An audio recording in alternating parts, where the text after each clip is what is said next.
fucking. Oke. Halo Rek, kembali lagi di Atmaja. Kita hari ini melipir bersama Mas Rashid. Oh, nama panggungnya siapa? Ocit. Ocit. Nice. Nama panggung. Aduh, berasa artis banget gue. Mas Ocit. Kenapa dipanggil Mas Ocit?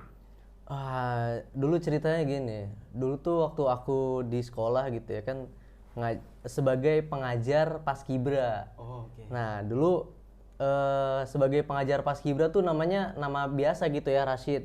Iya. Nah, tapi nggak tahu setelah seiring berjalannya waktu timbul tuh kata-kata Kak Ocit, Kak Ocit. Oh, Nah, aku nggak tahu tuh alasnya apa. Jadi, mereka mungkin nyamannya gitu ya udahlah. Nggak masalah juga. Cewek-cewek ini yang manggilin? Cewek. Cewek. Jadi cowok ngikut gitu. Oke. Hmm. Apa sih? Cuk, ganggu, cuk. Iya. 79 3 kali. Zaman SMA ya? Iya, ya pas zaman SMA udah berkelanjutan sampai kuliah, sampai kesini gitu. Oke. Berarti Ocit nggak dari kecil ya? Enggak. Dari kecil, aduh. Masa kecil gimana Mas Ocit? Masa kecilku ya sama kayak anak-anak kampung pada umumnya lah, main kelereng, main apa namanya tuh, kalau tempatku panggal, yang gangsing tapi pakai kayu, yang ditarik pakai iya. tali, nah kayak gitu.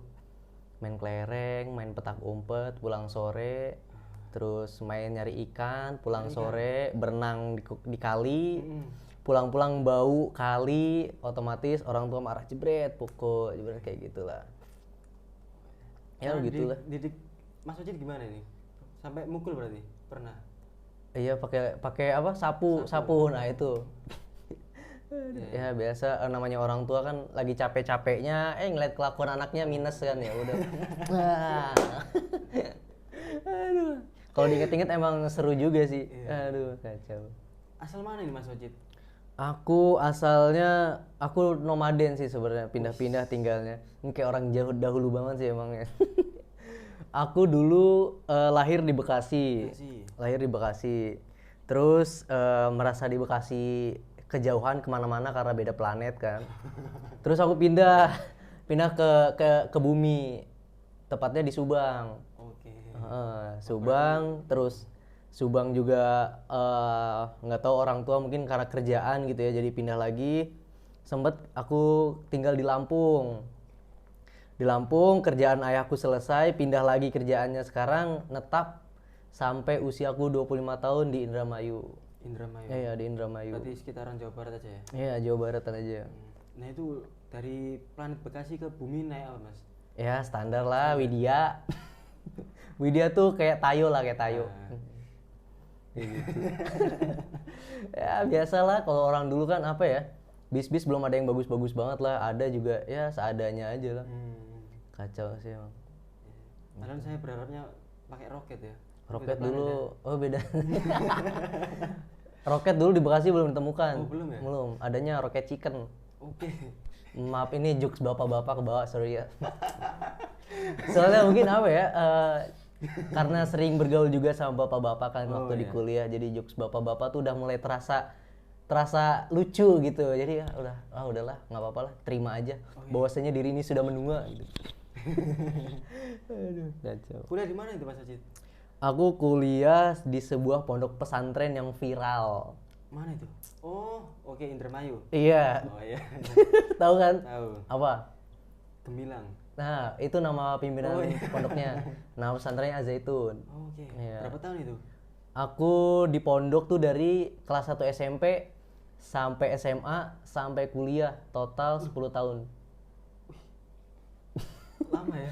Iya, lama. Ya gimana ya? Gimana lagi ya, udah. Emang seperti yang viral apa jauh dari itu? Oh, kita jadi bahas pondoknya nih. Iya, sebelum menjauh. Oke, sebelum kita bahas lebih lanjut, kita bahas pondoknya dulu ya. Sebenarnya yang viral-viral itu kan ada beberapa yang hoax, ada beberapa juga yang emang fakta di lapangan terjadi kayak gitu. Cuma itu terjadi ketika aku udah lulus kuliah. Kan aku lulus kuliah 2020. Nah, itu viralnya tahun 2023 kan. Nah, semenjak pas aku SMP, SMA, pas kuliah, itu ya normal-normal aja gitu, nggak ada hal-hal yang kelihatan menyimpang gitu. Nggak tahu kenapa pas kesini kok dari tata cara sholatnya ada yang berbeda, terus kemudian ada juga yang apa namanya materi-materi yang beda. Kalau menurut saya ya apa ya, nggak tahu kenapa itu ya, tapi nggak bisa dinormalisasikan juga kan, karena ya tahu sendiri SDM di Indonesia juga belum siap menerima yang kayak gitu. Menurut saya sih kayak gitu. Berarti belum mengalami yang viral sekarang ya? Iya, pas dulu aku nggak ngalamin yang viral-viral itu. Cuma dulu waktu aku kelas 8 sempet tuh kayak ada fitnah, sarang teroris lah, pembuatan bom lah. Padahal aku aja nggak ngerti tuh yang begitu-begituan. Tapi kok ada yang fitnah sampai kayak gitu. Nah itu harusnya dipertanggungjawabkan sih itu orang-orang yang fitnah itu. Berarti doktrin yang viral ini belum mengalami ya? Belum ngalamin dulu saya. Tapi ya kalau misalkan ada yang berita hoax itu harus diklarifikasi juga sih sebenarnya. Dan setelah kan beberapa waktu kebelakang kan saya Panjinya juga kan udah di sidang di pengadilan. Dan itu nggak ada terbukti di penistaan agama, malah yang yang diselidikinya lagi tuh kayak harusnya kan diselidikin tentang kasus-kasus yang penistaan agama, ternyata nggak terbukti tuh. Nah masih lagi dicari kesalahannya tentang ini apa namanya cuci uang. Ya itu masih ditindaklanjuti itu, tapi sampai hari ini belum tahu sih kebenarannya seperti apa gitu. Emang semaju itu ya pondok pesantrennya itu? Nanti silakan berkunjung aja. Langsung ya. Kalau misalkan aku ngomong ntar takutnya ini mah cuma katanya doang. Nah nanti silakan berkunjung di Al-Zaitun, nanti kita sambut dengan lapang dada kayak gitu. Apalagi kan sampean influencer ya, jadi iya gitu. Jadi influencer sekaligus mengedukasi masyarakat ini loh yang sebenarnya terjadi di Mahat Al-Zaitun kayak seperti itu. Jadi biar ada dua sisi gitu, jangan sampai terlalu kan hari ini yang terjadi kan terlalu banyak orang yang ngejudge, yang ngefitnah, tapi nggak ada yang klarifikasi kan. Nah, siapa tahu dengan adanya influencer muda yang open minded ini bisa klarifikasi di sana tuh faktanya seperti apa, kejadiannya seperti apa, sehingga masyarakat juga bisa lebih tahu tanpa ngelihat satu sisi yang jeleknya aja gitu. Gitu sih Mas. Ambil apa itu Mas kuliah di sana itu? Aku ambil ini hukum tata negara. Iya, hukum tata negara. Beda sama admin publik beda? Oh, beda. Dan di sana juga pengajarnya tuh ada ini, Pak Kiflan Zain. Apa itu? Beliau tuh ini mantan petinggi BIN. BIN Badan Intelijen Negara. Nah, beliau itu ketika saya ngajar, beliau masih aktif dalam pembebasan sandera yang di Kamboja apa di mana gitu ya, aku lupa, apa di Filipina gitu ya. Jadi waktu itu tuh ada sandera kan, sempat ramai berapa orang yang di sandera di Filipina. Nah itu dosenku nggak hadir karena lagi negosiasi di sana kayak gitu. Itu sampai beberapa pekan gitu beliau pulang pergi dari Filipina balik lagi ke Indonesia hanya untuk ngajar di Al-Zaitun kayak gitu. Masya Allah banget jasa beliau buat Indonesia. Masya Allah. Iya. Bapak siapa tadi? Pak Kiflan Zain, nanti bisa dicari. Sampai hari ini beliau masih aktif untuk ngisi kuliah umum ketika ada wisuda setiap tahunnya. Masih aktif. Orang mana itu namanya kok? Pak Kiflan Zain tuh ada keturunan ini, timur-timurnya. Bukan timur-timur sih, keturunan timur lah. Kayak gitu. Timur Tengah? Iya, Timur Tengah. Masih ada keturunan Timur Tengahnya. Sekarang beliau biasanya dulu sempat tinggal di Surabaya, terus sekarang lebih banyak di Gunung Putri Depok. Ya itu. Bukan Gunung Putri Cianjur ya? Bukan. bukan. Ya. Itu. Berarti dari kecil Jawa Barat ya? Iya, dari kecil Jawa Barat, Lampung, terus nggak betah, pindah lagi. Bukan nggak betah sih, karena kerjaan orang tua aja yang pindah-pindah gitu. Iya gitu. Berarti masa kecil keras gak orang tua didik? Orang tua ya dibilang normal sih, pada masanya normal ya. Mungkin kalau zaman sekarang udah nggak normal. Soalnya kan kalau zaman dulu kan kita didiknya keras supaya supaya jadi di luar tuh bisa bertahan dengan dirinya gitu loh. Kan kalau jangan sampai gitu ya ntar di rumah dia lembek, ketika di luar dia nggak bisa survive gitu. Gitu ya, sampai hari ini hasil didikan orang tua ya pengaruh banget lah. Jadi kita nggak gampang nyerah, nggak loyo gitu. Apalagi kan ketika masuk pesantren tekanannya kan banyak banget tuh. Jangankan dipukul, dicaci, dimaki pun ada di pesantren kan. Nah setelah ngalamin pendidikan dari orang tua masuk ke pesantren, emang awalnya agak kaget sih, kok di pesantren ada ya kasus pukul-mukul gitu. Tapi setelah ngalamin pendidikan dari orang tua, badan jadi udah siap aja gitu. Siap dipukul gitu. Aduh kacau. Kehidupan di pesantren antar teman ini gimana? Kalau antar teman ya di situ sih kadang kita bisa ngelihat yang real bestie, ada yang fake.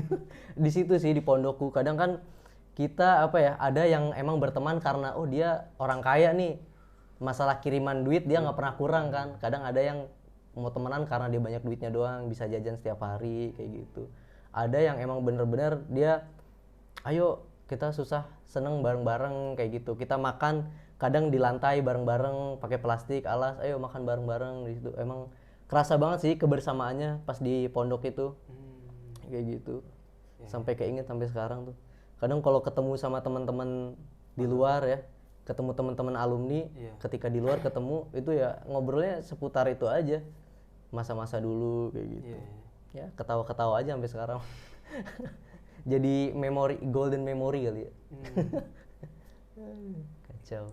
Di pesantren sering nggak ambil-ambilin barang teman? Kalau aku ngambil barang temen sih jarang ya. Iya jarang pasti pernah. Soalnya ini namanya di pesantren kayak di alam liar lah. Siapa yang kuat dia yang bertahan kan kayak gitu. Nah kalau aku dulu tuh di pesantren ini prinsipnya kayak balas dendam lah. Aku ke masjid nih kan kadang sendalnya hilang ya. Bukan kadang sih sering ya. Seringnya hilang. Nah kan kalau misalkan kita beli lagi hilang, beli lagi kan rugi bandar ya. Apalagi kan kalau misalkan kita kan basicnya bukan keluarga berada. Kalau misalkan setiap hari ganti sendal kan lumayan juga kan. Udah ketika sendalku hilang ya aku cari lagi sendal sebelahnya. Oh nih sendal ada nih, aku pakai. Besoknya hilang lagi, cari sebelahnya. Ya kayak gitu aja muter di situ. Masalahnya tuh yang hilang nggak cuma sendal tapi peci, Al-Qur'an. Iya Al-Qur'an. Al-Qur'anku tuh dulu diwajibin yang besar, harganya 100.000 satu Al-Qur'an. Terus yang kopiah itu produk asli dari mahatnya sendiri, harganya 150.000. Nah kebayangkan kalau misalkan itu setiap hari hilang, kita harus beli lagi kan, kasihan orang tua gitu loh. Jadi ya udah bertahan hidup aja di sana. Gimana caranya supaya orang tua tuh di rumah jangan sampai dengar cerita sedih kita gitu loh. Kan orang tua udah capek-capek nyari duit, anaknya di pondok malah nyusahin kan. Ya jadi sedih juga kan. Ya, kita sebagai anak kan nggak pengen gitu orang tua ikut sedih. Ya udah rasain aja sendiri gitu. Sarung ya. Kalau melenceng dikit sarung ini kan di situ sarung mahal-mahalan apa enggak? Nah kalau di pondok pesantrenku itu basicnya kan modern ya. Jadi kita nggak pakai sarung, jadi pakai celana bahan kayak gitu. Celana bahan, kemeja atau enggak celana bahan atasnya koko kayak gitu. Jadi nggak ada tuh iseng-iseng angkat sarung gitu. Soalnya dulu ya sebelum diterapkannya pakai celana bahan tuh sempat ada kasus yang pakai sarung, dia ditarik sarungnya tuh. Dalaman cuma pakai celana dalam kan, CD doang di depan santri nisa. Wah kacau kan. Nah, semenjak itu yang pakai sarung ditiadakan gitu. Jadi pakainya celana bahan untuk mengurangi resiko-resiko kayak gitulah. Kan itu pasti si cewek kan berkesan banget itu pengalaman. Lu bayangin. Masih santri udah diliatin hal-hal tidak senonoh gitu kan. Itu pasti membekas banget di memorinya dia. Nggak kebayang itu traumanya kayak gimana. Kalau kisah cinta anak pondok ini kayak gimana? Aduh, kisah cinta ya. Kalau aku jujur ya, aku semasa di pondok tuh nggak pernah pacaran, dan kalaupun suka ya udah biasa aja gitu, nggak nyampe diunjukin. Tapi kalau boleh cerita, ini punya temanku ya. Dia tuh kalau pacaran tuh kadang ada yang iseng-iseng bawa HP kan. Bukan iseng sih, curi-curi bawa HP lah. Nah itu dia chatting-chattingan ya biasa sama anak pondok. Kadang kalau misalkan nggak ada HP, dia surat-suratan, nitip ke teman. Nanti ketemuan di tengah, selasar tengah. Kalau misalkan nggak ketemu orangnya, titipin ke temennya. Nitip ya buat si ini, buat si Anu gitu. Kalau misalkan kadang temenku juga ada yang ngoleksi suratnya tuh sampai banyak, sampai dia lulus dibawa pulang itu buat kenang-kenangan katanya. Buset. Terus tukeran binder kalau dulu tuh. Oh iya. Tahu binder kan ya? Tahu. Tukeran binder, ntar dia diary hari ini gitu, dia curhat pagi ini. Ya. Pagi ini aku terlambat ke masjid sekolah, terus dipejeng di depan santri putra gitu. Kalau misalkan yang Nisa. Terus juga suruh ngepel sama abi-abi gitu. Abi-abi tuh apa ya, muadof lah, karyawan. Kayak gitu ya, tukeran cerita. Kadang dibacainnya bukan sendiri dia, ini gue dapat apa namanya, tukeran binder, bacain depan teman-temannya kayak gitu. Iya, rame. Jadi apa ya, berkesan aja gitu. Mas Oce sendiri nggak ngalamin? Enggak ngalamin. Soalnya dulu apa ya, mikirnya emang kalau dulu orang tua ngancem sih. Kalau sampai kena kasus pacaran udah dipukulin di lapangan gitu. Kan aku nggak mau lah dipukulin di lapangan. Ya udah, jadi menghindari resiko, ya udah aku nggak mau pacaran lah. Sampai lulus kuliah masih ke bawah itu. Asli, sampai lulus kuliah masih ke bawah single. Ya kalau iya di pondok tuh. Kalau misalkan suka ya ada lah, suka cuma nggak nyampe diunjukin lah. Ya udah dipendem aja. Enjoy. Masih inget gak itu ceweknya? Udah lupa, kayak cinta monyet aja gitu. Suka karena cantik gitu kan. Besok ada yang lebih cantik lagi, suka lagi, kayak gitu aja. Jadi siswa rusuh emang. Ya namanya cinta monyet gitu ya. Belum bisa mastiin, ini juga kedepannya juga nggak tahu kita bakal hidup bareng apa enggak, jadi udahlah lupain. Ntar makin gede akrab lagi sama yang cewek baru, habis itu udahlah lupain gitu, ketemu cewek lagi kayak gitu. Soalnya dulu apa ya, sangat dibatasin sih komunikasi antara putra dan putri, santri putra sama santri putrinya tuh pesantren. Mondok ini kemauan sendiri apa orang tua? Kalau untuk mondok sih kemauan sendiri. Cuma orang tua ngasih jalan. Kamu mau mondok apa mau lanjut ke SMP dulu luar. Kalau misalkan kamu mau lanjut ke pondok, dikasih tahu ini poin-poinnya, plus minusnya. Kalau misalkan sekolah di luar dikasih tahu plus minusnya. Jadi udah punya gambaran gitu. Kalau misalkan masuk ke pondok tuh kayak gini gitu. Jadi ya udahlah aku mutusin untuk ke pondok kayak gitu. Kenapa itu, Mas? Ya karena dinilai apa ya, kita bisa ketemu semua orang tapi di satu tempat gitu. Dari daerah-daerah lain gitu. Contoh temenku tuh ada yang dari Singapura, Malaysia, Lombok, sampai ke Ambon juga ada, Aceh ada, kayak gitu. Jadi kita bisa belajar banyak culture tapi di satu tempat gitu. Jadi kita nggak perlu repot-repot traveling. Ya walaupun kita ada keinginan buat traveling, cuma kita kan bisa belajar dulu culture-nya pas di pondok itu, ketemu teman-teman yang dari daerahnya masing-masing gitu. Emang gokil sih pesantren. Kuliah berapa tahun? Berarti kuliah sama ya? Kuliah sama sih 4 tahun juga. Iya, 4 tahun juga. Berarti setelah itu langsung? Nah setelah kuliah tuh aku pas kuliah tuh udah kerja lah. Magang ya? Udah magang sampai selesai kuliah udah tinggal lanjutin aja gitu. Tuh aku juga kerjanya ini sih freelance gitu. Jadi ya bisa kerja di mana aja santai gitu. Dengar-dengar dari Mas Syarif Shirani kerjanya di musik-musik gitu. Dulu sempet. Dulu ketika tahun berapa ya? 2020, 2021 sempet tuh. Apa itu, Mas? Musik gimana? Nama YouTube-nya dia punya YouTube juga kan aku. Namanya Danasmara Production House. Nah, itu kita bikin lagu, produksi musik juga di situ. Nah, nanti kita bayar artis untuk nyanyiin lagu kita, untuk memperkenalkan lagu kita gitu. Itu sempet berjalan 2 tahun, habis itu PH-nya nggak berjalan lancar lah karena kurang pendanaan juga gitu. Bukan label ya? Bukan? Label apa? Label musik itu bukan ya? Bukan sih, kita lebih ke production house gitu. Jadi kita bikin video klip sendiri, syuting sendiri, bikin lagu sendiri, pokoknya gitu. Dari ngurus hak cipta lagu itu kita urus sendiri gitu. Iya, cuma ada bagian-bagiannya. Nah kalau aku waktu itu di bagian kayak ya pembantu aja lah gitu. Kayak kita mau syuting sini kita perlu tim untuk angkat-angkat. Iya, kru lah. Angkat-angkat ya udah angkat. Kadang kan sambil belajar videographer juga, sambil bantu-bantu ngedit gitu. Ya walaupun nggak banyak sih. musik apa itu mas yang dibuat di situ? Rata-rata sih keroncong, musik keroncong. Karena dulu foundernya itu emang basicnya dia keroncong. Jadi emang keren sih dia foundernya tuh bisa semua alat musik dari bass betot, terus yang apa namanya biola, terus yang ukulele yang kecil, semua alat musik dia bisa. Makanya gokil. Gitu. Makanya dia bisa bikin musik, ya udah kita bagusin lagi tampilannya dengan video klipnya itu. Gitu. Berarti ngambil artis gitu ya? Siapa Iya. yang mau nyanyiin, diajak ya? Diajak kerjasama. Dulu ini yang artis yang terkenal yang kita ajak kerjasama tuh ini. Pernah di PL sampean ya? Woro Widowati. Oh pernah itu? Itu pernah. Itu emang lumayan sih budgetnya. Sama satu lagi kita sempet pengen kerjasama sama Denny Caknan tahun 2021 tuh. Akhir 2021 kita sempet tuh pengen kerjasama sama Denny Caknan. Cuma karena harganya udah meroket kan kita nggak kuat budget, udahlah kayaknya udah mentok di Woro Widowati aja. Woro Widowati aja tuh udah 2 digit itu. 2 digit? Iya 2 digit. Gokil. Puluhan lagi. Gokil sih. Oke, berarti hidup di pondok terus ke production house musik ya? Iya, musik. Nah, terus pertama kali kenal ini di mana Mas Ocit sama saya? Kita kenal di mana ya? Ya kita waktu itu ketemu tuh gara-gara ini, open trip waktu ke Rinjani itu loh. Ingat gak sih? Ingat. Dulu kan waktu pas di perjalanan kan kita nggak pernah ngobrol tuh ya. Pas di Rinjani juga ya sekedar nyapa-nyapa aja gitu ya kan. Seingatku enggak juga. Iya nggak nyapa juga ya.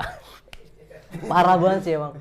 Kita kenal tuh gara-gara ini waktu aku pulang dari Lombok kan sampean langsung pulang ya ke Surabaya. Waktu itu aku extend tuh sama teman-temanku dari Jakarta yang ketemu di trip itu.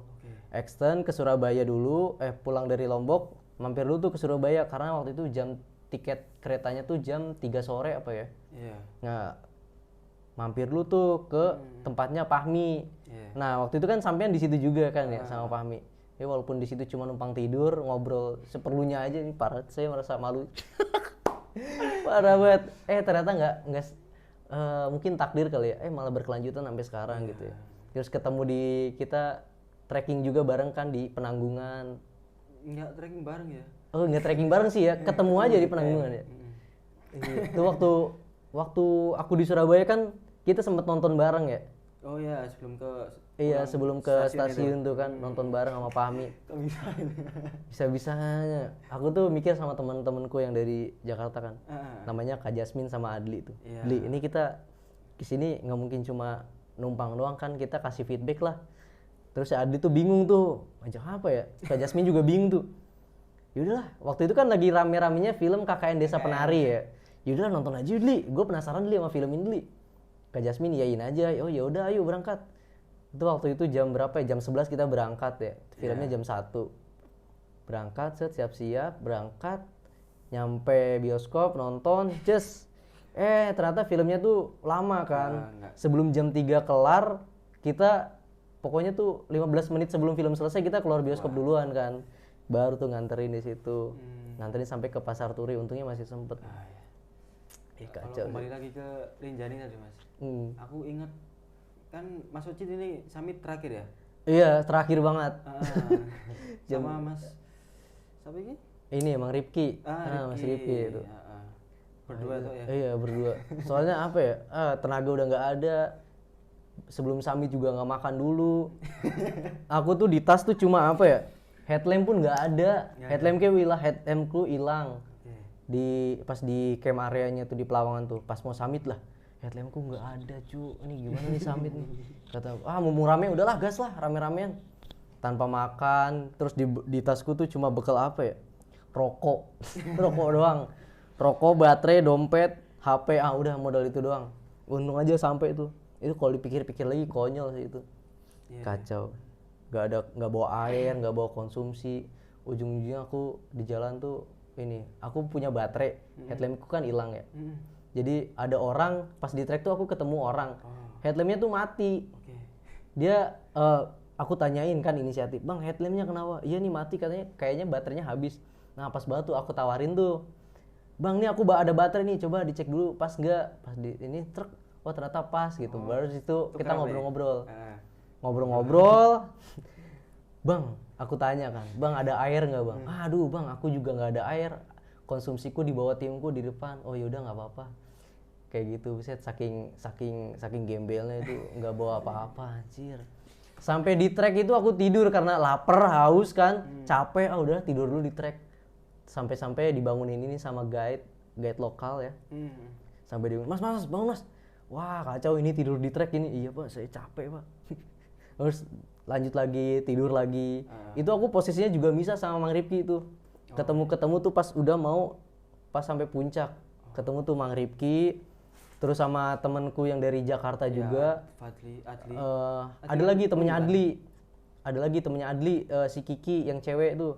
Kiki cewek. Yang dia ada pacarnya. Oh iya. Nah itu aku ketemu tuh pas banget. Yang laki ini namanya siapa ya? Lupa aku ya. Nah aku juga lupa, aku ingetnya yang ceweknya soalnya yang ceweknya. Ceweknya nawarin mas ini mau pokari nggak? Oh pas banget itu lagi capek kan. Kondisi capek, kagak ada minum, gak ada makan. Oh pas banget nih ketemu kayak ibarat kan. Ya Allah telah mengirimkan malaikat gitu ya. Lebay banget. Tapi emang kondisinya waktu itu emang lagi kacau sih. Untung aja tuh. Tawarin pokari, tawarin roti. Jadi full senyum lagi kan pas sampai puncak tuh. Aduh, walaupun itu sampai puncak jam berapa ya? Jam 10 atau jam 12 gitu lupa. Pokoknya itu paling terakhir dah. Kacau. Pas turun pas-pasan. Iya, pas turun pas-pasan tuh sama yang dari Purwokerto. Masih apa namanya tuh ya? Oh. Yang sendiri tuh yang lari cepet banget. Iya, siapa? Nah itu tuh ketemu Mas Hendra. Oh iya Hendra. Nah, aku ketemu tuh sama Mas Hendra. Katanya, wih Mas, udah turun aja. Iya Mas, aku tadi lari. Set kata gue, gokil. Aku tanya kan, Mas summitnya masih jauh gak puncaknya? Oh masih jauh Mas, tuh kelihatan tuh puncaknya tuh. Oh iya ya. Masalahnya parah banget itu treknya kan kita naik 2 langkah tuh. Tapi tanahnya kan jeblos ya, jadi turun lagi, naik turun lagi, buset, berasa sia-sia aja gitu perjuangan. Bawahnya tuh pasti kalau ngingit-ngingit lagi, anjir, kok gue bisa ya? Padahal tuh udah mikir, apa gue turun aja kali ya? Tapi udah sayang sampai sini masa balik lagi gitu kan. Padahal kondisi fit walaupun agak sedikit goncangan lapar, haus gitu ya, kedinginan aja. Kalau diinget-inget lagi konyol sih emang, kacau. Kalau mundur ke pas di Sandik, kan di Sandik kan Mas Ocit ketemu sama temennya kan ya? Oh iya sama temenku yang asli orang Lombok tuh yang dari pesantren. Terus pas balik kan kumpul kan sama yang di jalan. Iya itu aku kumpul tuh di jalan. Nah aku notice ada sosok Mas Ocit di situ. Oh iya masa sih? Kan dianterin lagi kan ke iya ke base camp Sandik lagi dianterin. Ya itu. Oh gitu ya. Parah banget. Tuh ngobrol-ngobrol tuh ya. Mas Ocit kan juga ngicip kan? Iya sedikit. Sedikit ya 2 putaran lah. Ya, kan aku di situ sampai subuh sampai jam 4. Sampai jam 4 tuh. Kacau. Ngobrol-ngobrol ngalor ngidul bahas cewek lah segala macem. Biasa cowok kalau subuh tuh obrolnya kan berat-berat ya. Obrolan adat Lombok kayak kita tuh kalau mau nikahin cewek Lombok harus diculik dulu. Nah itu aku agak aneh tuh sebenarnya, harus diculik. Apa sampai segitunya gitu. Bahkan kalau misalkan orang tuanya anaknya cewek punya anak cewek dilamar tapi nggak diculik itu berasa apa ya? Berasa diremehin katanya. Yang menurut sumber orang Lombok di base camp Sandik gitu tuh. Arti Lombok itu apa? Lombok kalau di Jawa tuh cabe. Enggak, arti Lombok di Pulau Lombok ini. Di NTB. Apa ya? Lupa aku. Ya. Artinya apa sih sebenarnya? Lurus. Oh iya benar-benar. Karena jalan di Lombok tuh pada lurus-lurus tuh ya. Katanya sih gitu. Iya aku baru ingat tuh. Iya Lombok tuh lurus benar-benar. Kok bisa ya orang simple banget ya. Daripada bikin nama ribet-ribet gitu. Udahlah Lombok aja lurus. Oh gitu. Iya, lupa aku. Kacau. Kesan-kesan di Rinjani gimana Mas? Wah kalau dibilang kesan sih berkesan banget ya, berkesan banget. Soalnya di situ apa ya kayak ketemu orang, terus naik bareng. Kan biasanya aku tuh kayak apa ya, pilih-pilih lah buat temen naik gunung. Soalnya kan naik gunung kan kita paham resikonya juga besar lah ya kan, apalagi sekelas Rinjani itu resikonya besar. Tapi di situ aku mutusin udahlah. Coba pengalaman baru. Itu pertama kalinya aku naik Rinjani, pertama kalinya aku nyobain open trip. pertama kalinya aku naik sendirian bareng teman-teman dari yang nggak kenal sampai ledek-ledekan tuh di situ. Oh, yang pertama kali naik gunung nggak ada? Ada. Yang pertama kali naik gunung tuh ini Rifki. ya? Iya, Rifki tuh pertama kali naik gunung. Kayak gitu ya, dia ceritanya tuh pertama kali naik gunung langsung kerinjani. Wah, gokil kata gua. Kacau sih. Makanya ya normal sih dia terakhir sama aku. Dia kacau juga, dia nggak bawa peralatan, nggak bawa air, nggak bawa konsumsi. Aduh kacau. Berarti Mas Ocit kan sering jalan-jalan kan ya? Nggak sering juga sih, cuma seminggu 2 kali. Enggak lah. Enggak lah. Ya sebulan bisa dihitung lah, kadang 2 kali, 3 kali bisa. Kok bisa ya Mas? Sebenarnya berangkat dari apa ya? Dulu tuh aku tuh apa ya? Bukan dari keluarga yang berada lah. Jadi setiap ada keinginan buat jalan-jalan tuh selalu terhenti di keuangan gitu. Nah, pas aku udah kerja terus udah ada uang, nah di situ aku bayar nebus waktu-waktu yang sebelumnya aku nggak bisa pakai buat jalan-jalan. Kadang kalau di pesantren itu kan iri juga kan lihat orang lain pada liburan. Soalnya liburannya waktu itu sebulan orang lain pada liburan kemana, kumpul-kumpul sama temen. Nah aku di rumah bantuin orang tua. Ya emang nggak menyedihkan banget sih. Cuma kan terbesit ya rasa iri untuk oh iya dia bisa jalan-jalan ya, seru juga ya. Nah itu aku dulu agak sedih aja gitu. Makanya sekarang aku udahlah jalan-jalan aja, duit gue cari sendiri ini gitu kan, nggak minta juga. Ya udahlah enjoy gitu. Apalagi kan aku juga bukan, dan bersyukurnya ya aku bukan tulang punggung keluarga gitu. Jadi uang yang aku cari ya udah buat aku aja gitu. Orang tua juga dikasih nggak mau. Kadang ini juga sih saya berasa berasa anak durhaka sih sebenarnya. Kenapa itu Mas? Orang tua nyari duit susah-susah buat anaknya malah nyari duit sendiri. Bayangin. Lah sekarang gini nih, orang tua nyari duit capek-capek nih buat anaknya, buat makan. Alah anaknya malah nyari duit sendiri. Harusnya tinggal nikmatin ya kan. Seharusnya nggak perlu ya. Iyalah. Ya, itu merasa berdosa sih ya kan. Aduh parah ini. Pembenaran untuk pengangguran.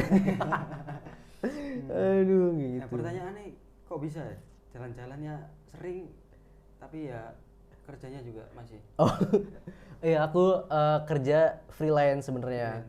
Jadi kerjanya bisa di mana aja kayak gitu. Tinggal kita nyelesain kerjaan yang kita dapetin. Misalkan kita dapat tugas nih, kerjain, nanti kasih reportnya.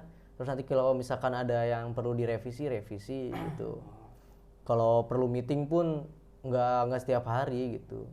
Makanya bisa enak nih kayaknya daripada jenuh di rumah kan.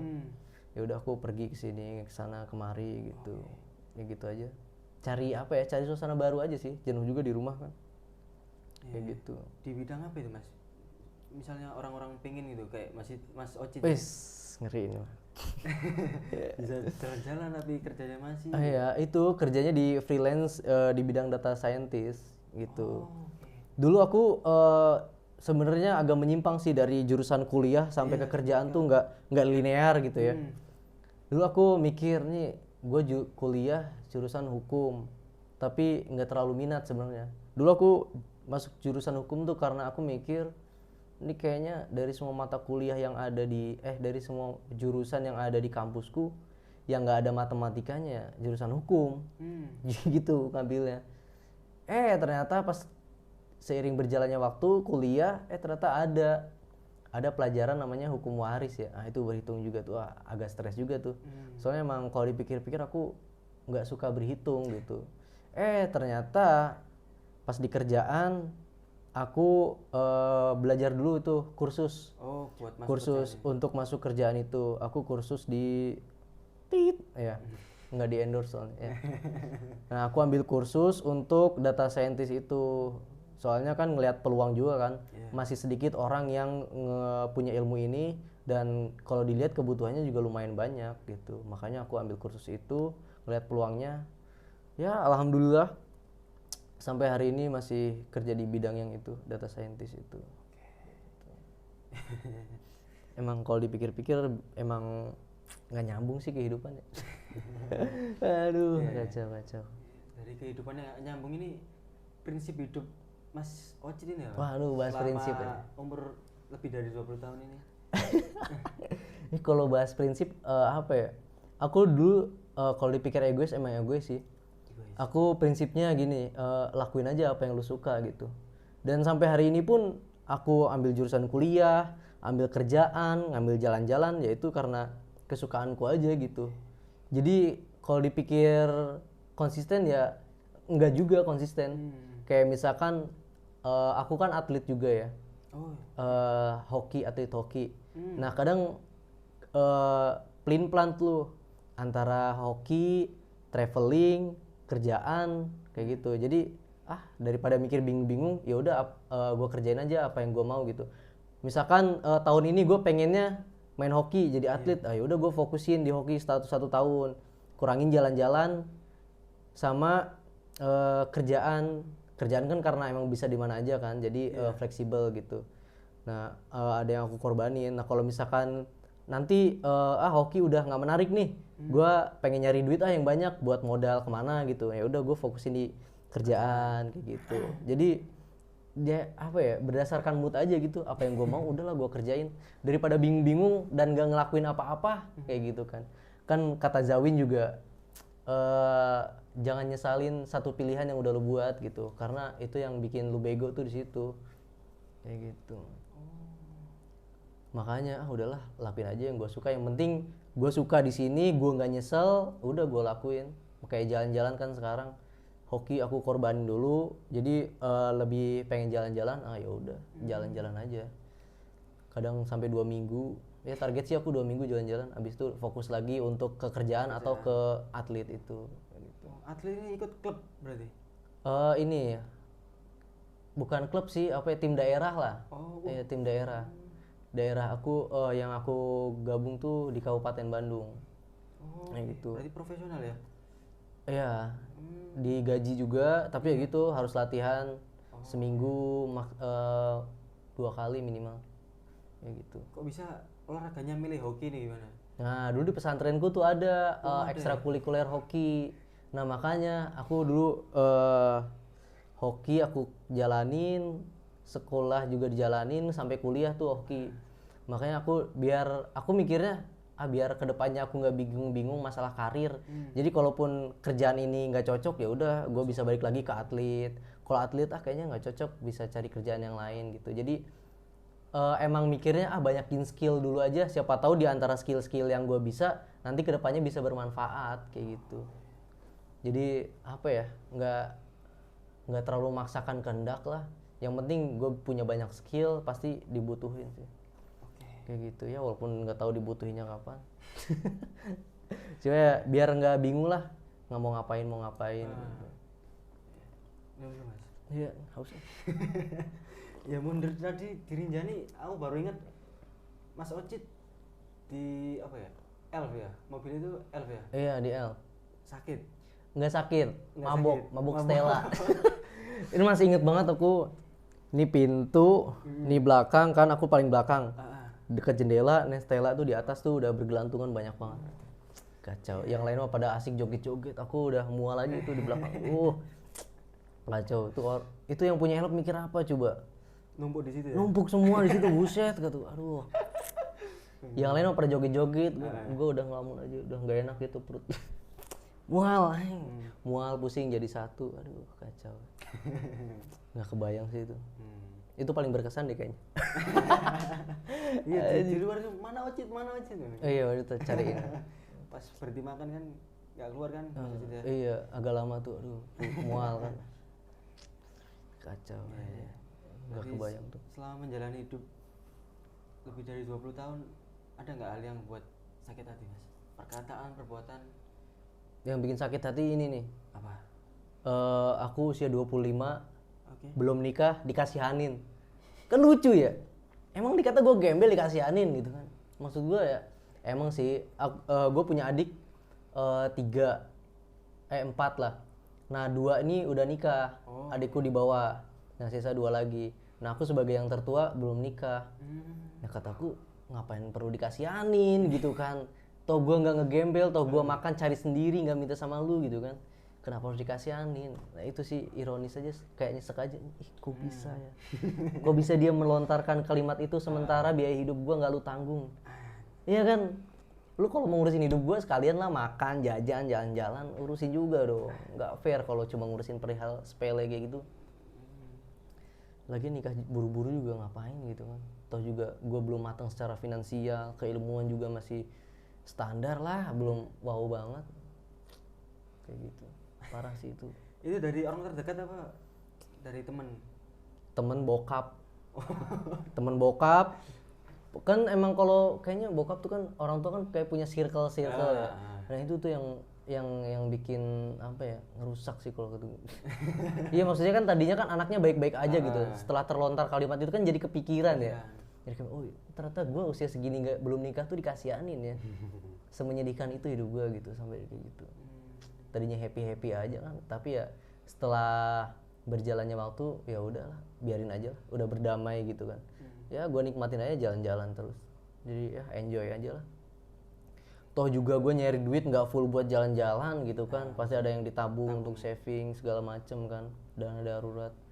Soalnya apa ya, kalau misalkan kita tiba-tiba lagi traveling ya, ini mah amit-amit gitu kan, ada apa-apa di rumah kan, mau nggak mau kita sebagai anak juga kan harus ngeluarin uang untuk backup juga gitu. Ya. Ada nggak mas hal yang paling berkesan dalam hidup ini? Paling berkesan tuh apa ya, nggak ada pencapaian sih sebenarnya aku dalam hidup tuh, makanya aku suka naik gunung tuh buat nambah-nambah pencapaian aja gitu. Ini pencapaian gua nih. Paling yang paling berkesan tuh waktu kejuaraan kemarin tuh 2021, kejuaraan hoki se-Jawa Barat. Nah itu aku menang juara 1. Nah itu paling momen paling berkesan di mana seorang orang biasa bisa jadi juara gitu. Ya walaupun apa ya, nggak walaupun sih, walaupun itu ditempuh dengan air mata, keringat asik. Ya ada pengorbanan di balik itu semua kan. Tapi berasa perjuangannya tuh nggak sia-sia aja gitu. Soalnya persiapannya waktu itu hampir setahun tuh untuk satu kejuaraan doang kayak gitu. Makanya berasa oh ternyata jerih payahku selama ini terbayar dengan kejuaraan ini dan menang gitu. Itu momen paling apa ya, berharga lah kayak gitu. Minatnya ini banyak nggak mas? Kalau dari segi penonton hoki ini? Kalau segi penonton sih belum banyak sih, soalnya belum terlalu populer juga olahraga ini di Indonesia. Tapi di beberapa kota-kota besar itu udah ada, kayak contoh Surabaya. Surabaya udah ada, lapangannya juga udah ada di Dharma Wangsa itu. Nah itu udah ada lapangannya. Jakarta juga udah ada, Bandung juga udah ada, kayak gitu. Pokoknya kota-kota besar udah ada sih. Sampai ke Kalimantan Timur pun udah ada. Papua udah ada. Yang masih belum banyak sih peminatnya, cuma ya namanya berkembang aja gitu kan. Paling jauh ikut kejuaraan di mana mas? Paling jauh Surabaya deh kayaknya. Iya Surabaya. Belum pernah sih keluar negeri mah. Ya mungkin suatu saat lah. Iya, amin. Paling banyak paling jauh sih itu sih. Bukan kejuaraan, itu juga kayak latih tanding aja gitu. Sparring sama tim Surabaya, ya sparring aja gitu. Sparringnya tuh tengah hari waktu itu jam 12. Apa sampai jam 1 gitu. Wah, itu kerasa banget. Surabaya panasnya mentang-mentangnya kan. Main hoki buset dah. Pulang dari situ badan udah gosong semua. Kacau. Nggak kebayang itu. Outdoor? Iya, outdoor. Outdoor tuh kayak inilah, kayak bola lagi aja. 11 orang, lapangan 100 meter. Kayak gitu.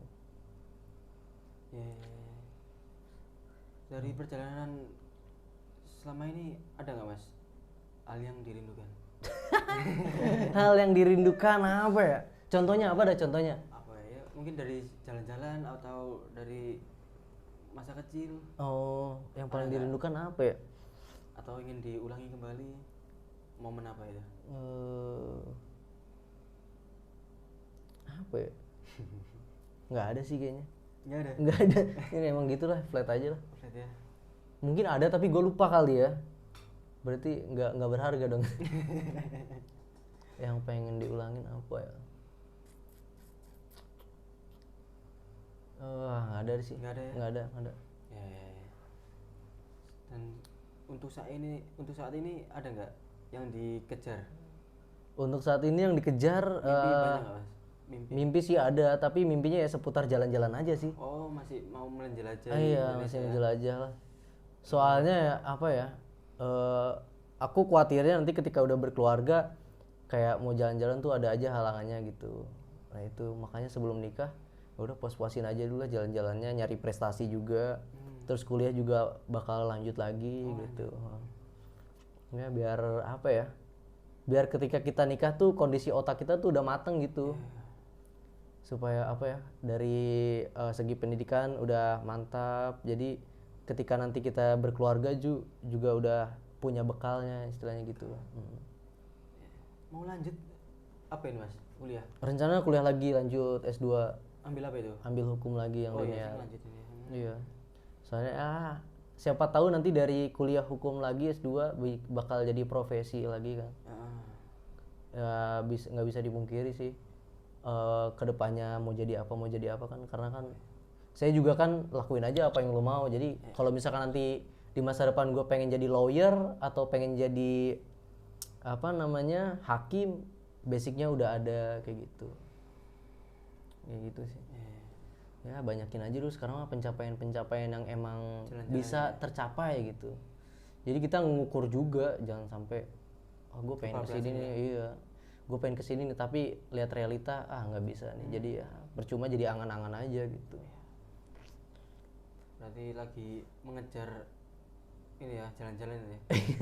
Jalan-jalan aja dulu sekarang mah. Aduh mumpung masih muda, punya tenaga, waktu ada gitu kan. Udahlah.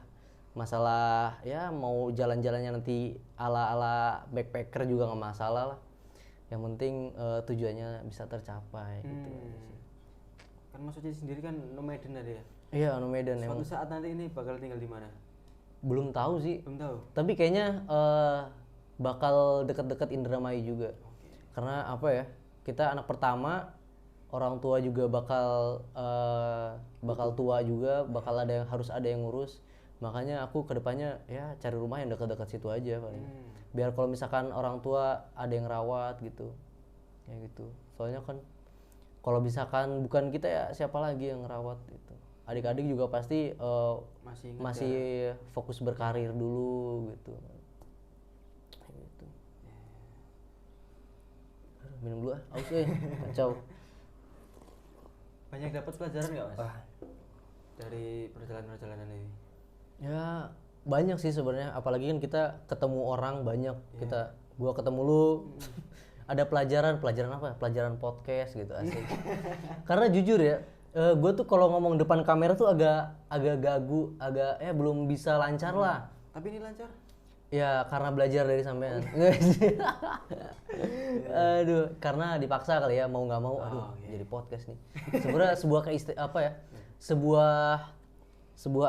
sebuah kehormatan kali ya buat gue masuk ke podcast ini. Masya Allah banget.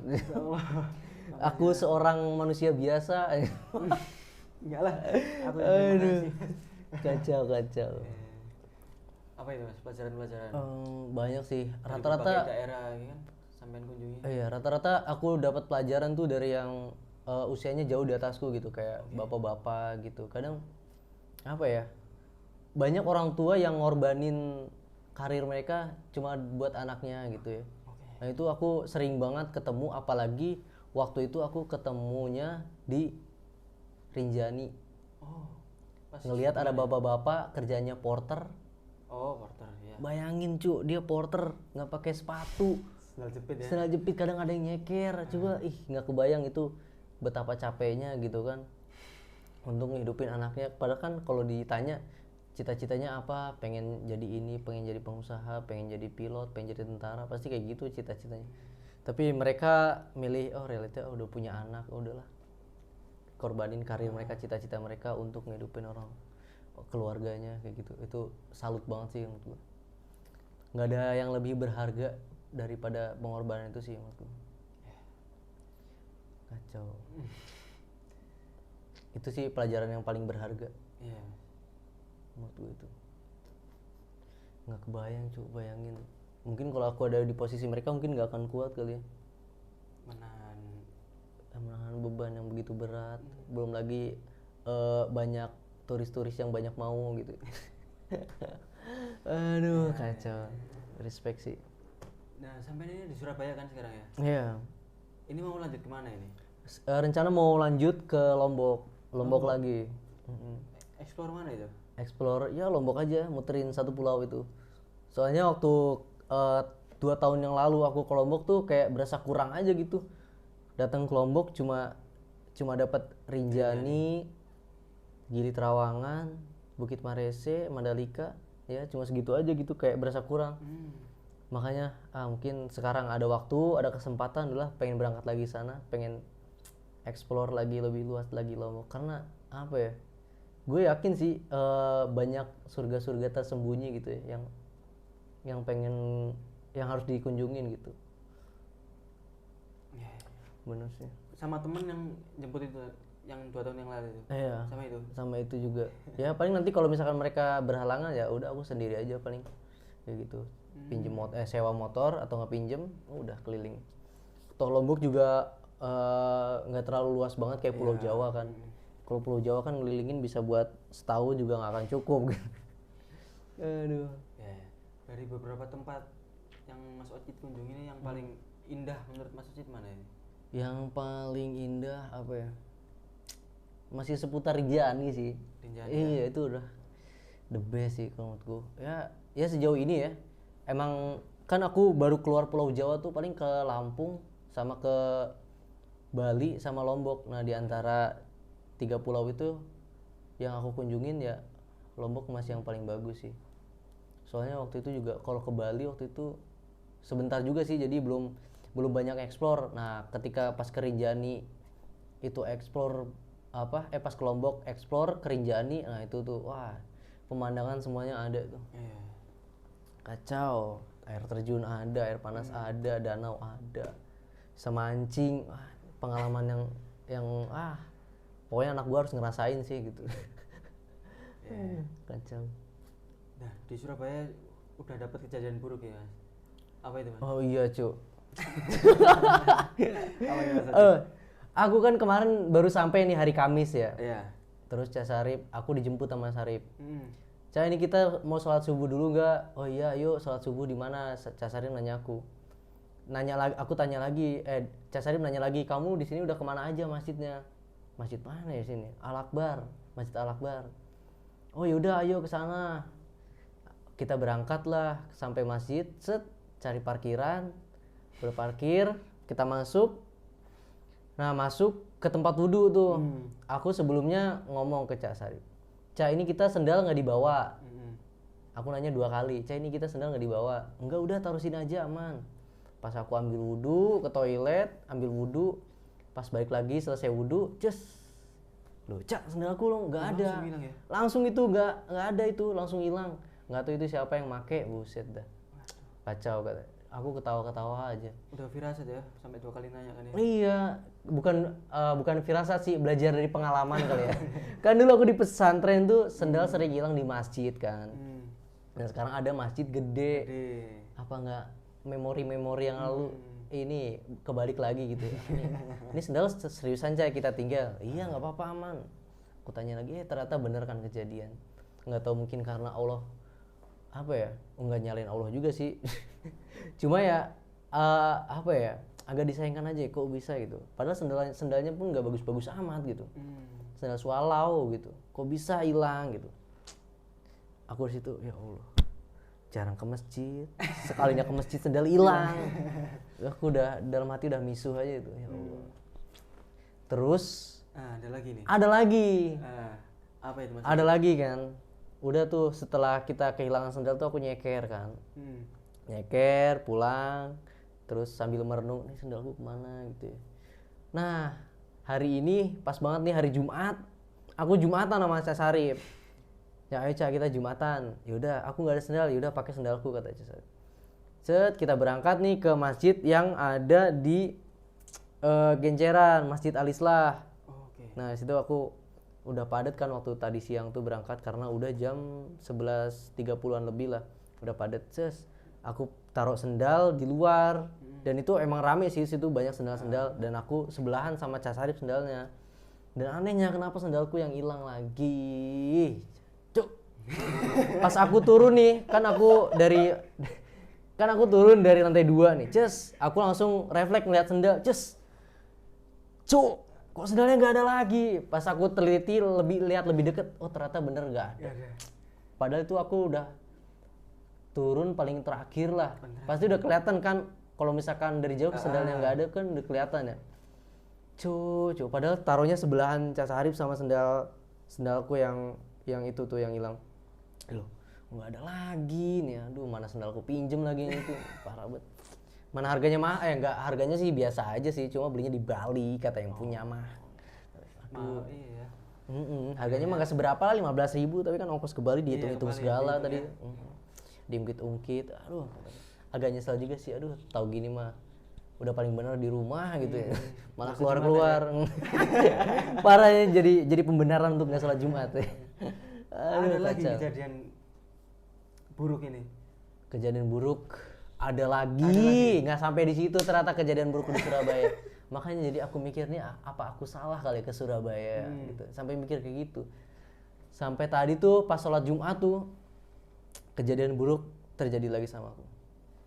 Pas tadi pulang sholat Jumat tuh kan kita lagi ngetawain pas tadi sendalnya hilang ya. Kita ngetawain sambil aku nengok belakang. Motor ini? Di motor. Di motor aku ngetawain kan sama Cas Arif tuh. Nggak sengaja, terus yang depan rem mendadak. Kita habis ketawa-ketawa nengok lagi, kaget kan, jebret. Aduh, motor nabrak. Kata. Habis itu aku langsung merenung. Ini bener kayaknya ada yang salah dengan diriku di Surabaya. Makanya sampai tadi siang pun masih belum diberkati gitu istilahnya. Masih ada aja yang ngalamin hal-hal buruk kayak gitu. Parah banget ya. Makanya tadi nggak usah ketawa lucu. 3 kali berturut-turut. 3 kali itu berturut-turut cuma 2 hari. 2 hari tuh ya. 2 hari ngalamin kejadian gak enak banget. Kacau. Sekarang kondisi motornya ya retak dikit gak ngaruh ya. Masih bisa jalan sih, cuma ya jelek aja dilihatnya gitu, makanya udahlah biarin. Dan jangan sampai berkelanjutan, mari kita cek dulu. Oh iya betul. Aman ya, aman. Oke. Makanya nih aku pengen buru-buru keluar dari Surabaya lah. Semoga ada rezeki di luar Surabaya. Pasti ada rezeki yang nanti apa ya? Berarti ke Lombok ini tanggal berapa Mas Ocit? Ke Lombok kalau nggak hari Sabtu sih rencana, Sabtu malam berangkat. Gitu. Sabtu malam? Besok berarti? Nanti malam ya? Iya nanti malam. Soalnya aku udah tadinya tuh niatnya di Surabaya emang cuma transit aja gitu.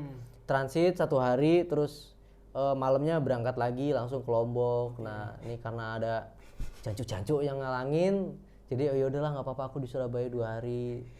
Rencananya ngomongnya mah orangnya ayo cuk explore Surabaya mumpung lagi di Surabaya lagi. Ternyata beliaunya sibuk. Mantep.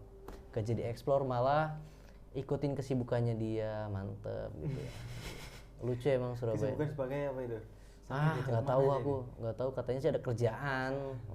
Ya udah aku ngikutin aja lah. Daripada aku bingung kan di rumah nggak ngapa-ngapain, cuma makan tidur. Sangat membosankan. Ya udahlah aku ikutin kesibukannya ini si Sarip itu. Ternyata melelahkan sekali. Makanya besok aku udah tekad bulat, pokoknya harus ke Lombok. Bismillah, semoga lancar. Tiket udah ya di reschedule ya? Tiket ke Lombok belum pesen sih sebenarnya. Belum pesen? Iya belum pesen, makanya pesennya on the spot aja lah. Berarti tahun baru di Lombok gitu ya? Iya tahun baru di Lombok ya, semoga aja di Lombok lah. Jangan sampai di kapal tahun baru. Oh iya ya? Ntar tahun baruan di kapal lihat apa? Sekeliling gelap. Aduh. Mungkin ada yang bawa mercon ya? Enggak, bisa meledak itu kapal. Aduh. Gacau. Terus Mas Ocit, satu kata buat Mas Ocit sendiri nih apa? Apa ya? Satu kata untuk diriku sendiri apa ya? Semangat aja lah. Semangat. Iya. Okay. Semangat. Kenapa dulu. Mas Ocit? Iya, soalnya kalau kita mau ngapa-ngapain nggak ada semangat tuh ya berasa kurang aja gitu. Jadi nggak ada power untuk ngelaksanain itu. Kayak apa ya? Kayak misalkan nih mau touring ke Lombok nih tapi nggak semangat, lesu ya. Jadi nggak dapet aja gitu feel-nya. Harusnya kan ceria gitu ya, semangat. Gitu. Ya begitu. Sama ya, tadi sore, tadi kapan ya? Tadi siang itu aku take podcast ini sama semangat. Oh iya. Semangat. Iya. Iya kalau nggak semangat nih nggak jadi nih podcast. Nggak jadi syuting kita. Kacau. Emang lucu-lucu ya Surabaya itu ya. Aduh. Sampai udah berapa tahun di Surabaya? Dari lahir. Dari lahir di Surabaya. Surabaya. Banyak hal berarti yang udah dialami di Surabaya. Mungkin ya. Pernah ikut tawuran ini gak? Arek Surabaya gak? Oh enggak. Enggak ya? Persebaya gak pernah ikut tawuran ya? Enggak. Supporter enggak ikut. Oh gitu berarti. Lebih seneng di rumah apa gimana? Iya, lebih seneng di rumah. Nggak apa-apa. Apa ya? Lebih sering keluar Surabaya. Oh lebih sering keluar Surabaya? Iya, mending keluar Surabaya daripada main di Surabaya. Oh gitu, kenapa? Surabaya panas ya? Iya, Asli Gak ada apa-apa di Surabaya. Aduh, sampean aja yang orang Surabaya bilang di Surabaya nggak ada apa-apa. Iya, sedangkan aku disuruh explore Surabaya.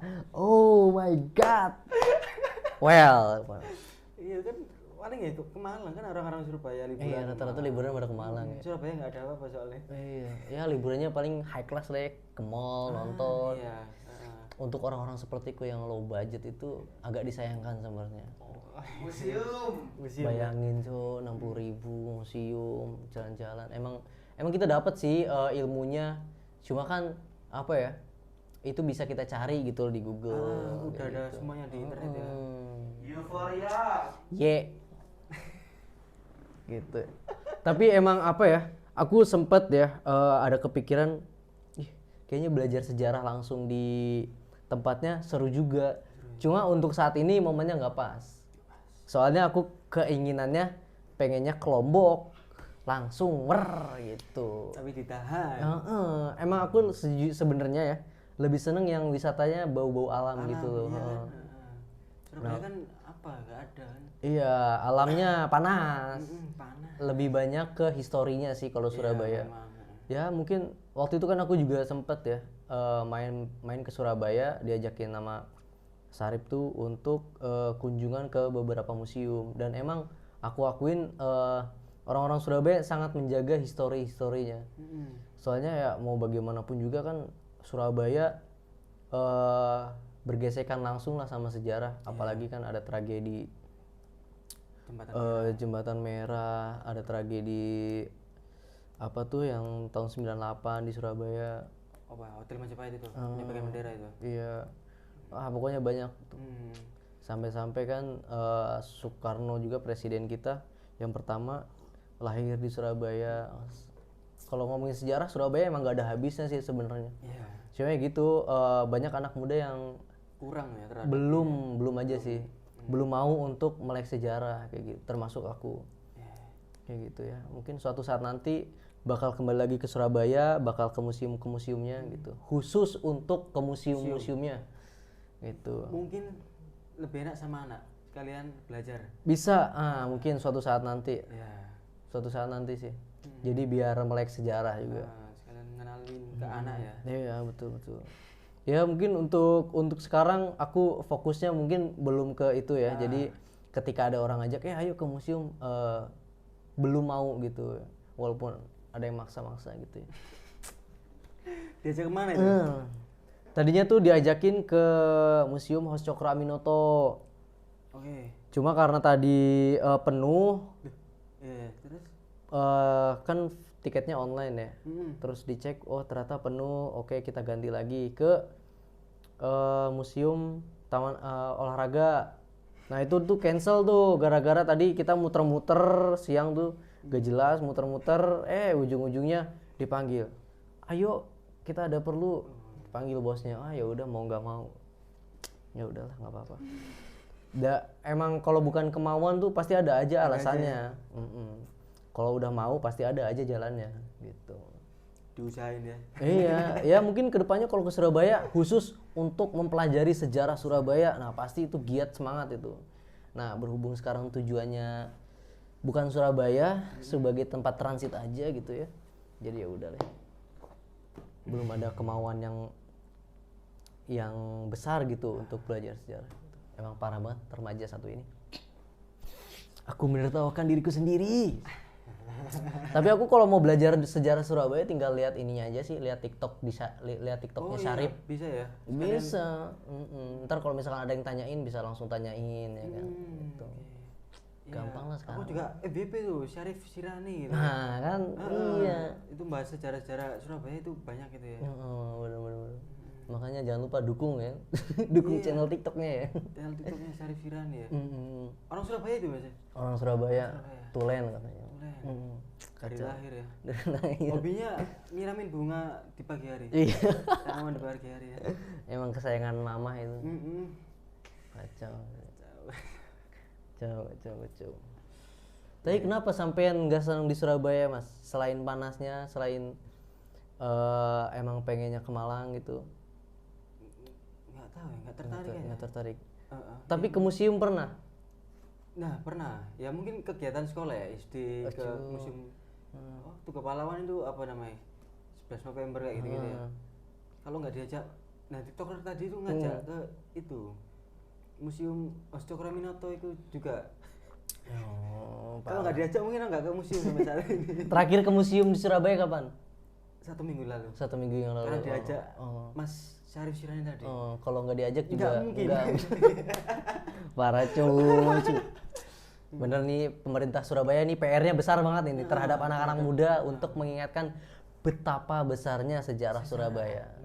Kacau. Mungkin Mas Odi sendiri kalau upacara bendera pas sekolah semangat apa enggak? Kalau hari Senin lesu sih. Lesu. Karena pertama belum sarapan.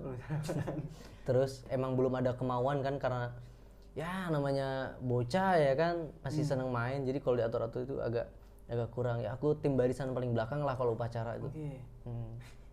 Ya, dari situ kan kita sudah dilihat males ya. Iya. Kacau emang remaja-remaja sekarang PR-nya banyak sih. Aduh, kesadaran tinggi terhadap upacara tuh belum. Padahal kan itu bisa dilihat cerminan bangsa ya. Padahal cuma seminggu sekali ya. Iya. Aduh, tapi emang apa ya? Coba kalau upacara tuh diganti gitu. Jangan di tengah lapangan. Diganti di aula gitu loh. Jadi biar nggak kepanasan. Masalahnya kan sekarang kita upacara jam 7. Jam 7 tuh udah mulai panas, lagi terik. Belum lagi ada yang belum sarapan kan. Belum lagi ada yang drama, aduh gue masuk upacara nih pura-pura pingsan biar masuk UKS kayak gitu. Nah, coba nanti kalau upacaranya dipindahin ke aula, adem, dikasih snack. Yakin orang pasti semangat buat upacara pagi. Ada teh hangat, nikmat pasti. Iya, jadi apa ya? Biar orang tuh jangan dipaksa gitu. Biar kita kasih sesuatu yang mereka mau untuk ngikutin apa yang kita mau gitu loh. Biar legowo ya. Iya, biar mereka tuh ikut upacara tuh seneng gitu loh. Ntar habis upacara dikasih snack. Kayak gitu kan seru orang-orang ya. Apalagi kan anak SD kan seneng-senengnya jajanan ya. Mereka pasti kalau misalkan anak SD suruh upacara, beres upacara dikasih jajanan kan, wah seneng mereka. Pasti semangat ikut upacara. Emang. Mungkin ya. Mungkin Mas tanya. Oh iya, silakan. Apa, Cuk? Tadi kan udah pengalaman tuh cerita-cerita di wisata Surabaya. Wisata kuliner di Surabaya gimana tuh? Sejauh ini wisata kuliner di Surabaya sih mantep sih. Unik-unik sebenarnya, unik-unik. Apa yang paling unik? Yang bakso tikus, bukan bakso tikus sih sebenarnya. Bakso, cuma harganya murah gitu. Berapa itu? Harganya 5.000 cuy. 5.000 tuh dapat bakso gede-gede. Ya nggak gede segimana ya. Itu unik menurutku. Karena unik karena ada yang bilang itu bakso tikus karena murahnya itu. Padahal mah ya bakso biasa. Cuma di Surabaya ada bakso harga 5.000. Kita untuk berpikir jernih itu susah gitu. Kacau kan? Dan porsinya banyak gitu. Curiga nih antara Intel atau kan bakso tikus. Dan anehnya itu udah lama gitu. Kacau. Selain itu ada nasi goreng yang gede banget, Cuk. Bisa buat porsi 4 orang itu sebenarnya. Dengan harga berapa ya itu 30.000 apa berapa gitu? Berapa, Cak? Iya 30.000. Oh, emang sebenarnya buat 4 orang tadi ya? Iya, cuma dijadiin satu piring, jadiin satu porsi orang. Mungkin itu sedang dikerjain ya? Bisa jadi. Soalnya waktu itu aku dari pagi belum makan, kondisinya udah malam. Ayo kita cari makan. Ya udah, bener aja. Nih, kasih makan. Nih diajak ke tempat nasi goreng yang gede banget. Kacau. Terus gimana ya? Sepiring sampai menggunung itu. Ya. Aku makan sampai sih kacau. Emang sih kalau orang apa ya gampang emosiin berasa dikerjain sih sebenarnya. Kayak gitu. Kacau. Berarti kesan untuk kota Surabaya ini apa? Apakah buruk? Kesannya unik. Oh, unik. Mungkin karena gue salah ketemu orang aja sih.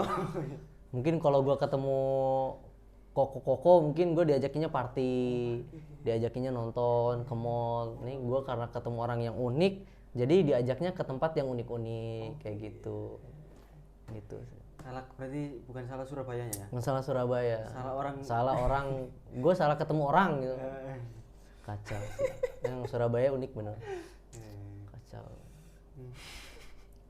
Lontong Kupang pernah ya, Pak? Lontong Kupang? Belum pernah. Paling unik tuh, bukan paling unik sih, yang unik lagi tuh ini aku sate kelapa. Nah itu di daerahku nggak ada. Baru pertama kali aku nyobain sate kelapa tuh ya di Surabaya, di Sidoarjo sih sebenarnya. Sidoarjo? Iya. Oh. Tadi malam. Itu sih paling. Apa itu uniknya dari itu menurut Mas Wajid? Ya unik aja gitu. Sate udah bener-bener nih. Dibungkus kelapa. Jadi kan kita makanannya kayak surprise gitu loh. Kayak kita ini kelapa doang sepele pas digigit, loh kok kenyal, ada dagingnya. Kayak bikin kesan tersendiri gitu. Kan biasanya kita makan sate kan langsung ya wer. Ini ada lapisannya dulu kelapa baru sate, kayak dikasih surprise aja gitu. Kita kan ngeliatnya kelapa doang sepele, dari tampilannya pun kurang menarik gitu. Pas digigit kenyal, enak dagingnya. Gokil sih, unik sih. Apalagi yang makanan unik ya kuliner di Surabaya yang diajak Mas Sidki tadi ya? Iya. Ada juga, ini mah bukan unik sih, lebih ke gokil. Ada nasi goreng harganya 6.000. Itu porsi kayak apa ya? Kayak porsi biasa lah, normal, tapi harganya murah banget itu. 6.000. Wah, gokil. Nasi ada baksonya, ada ayam suwirnya. 6.000. Iya 6.000, makanya itu aneh tuh. Aku sempat mikir nih antara Intel atau nih nasi kemarin. Nggak lapar banget suzonnya. Aduh, cuma aneh aja gitu di Surabaya ya, yang istilahnya kota besar masih ada gitu makan 6.000 dan 6.000 ya? Iya, dan itu pasti laris banget sih itu. Apalagi untuk kalangan mahasiswa ya, itu inceran banget sih. Gokil, tinggal makan 6.000. Cir. Pesan-pesan untuk yang nonton ini Mas, ada nggak? Pesan-pesan ya? Iya, pesan-pesan untuk yang nonton.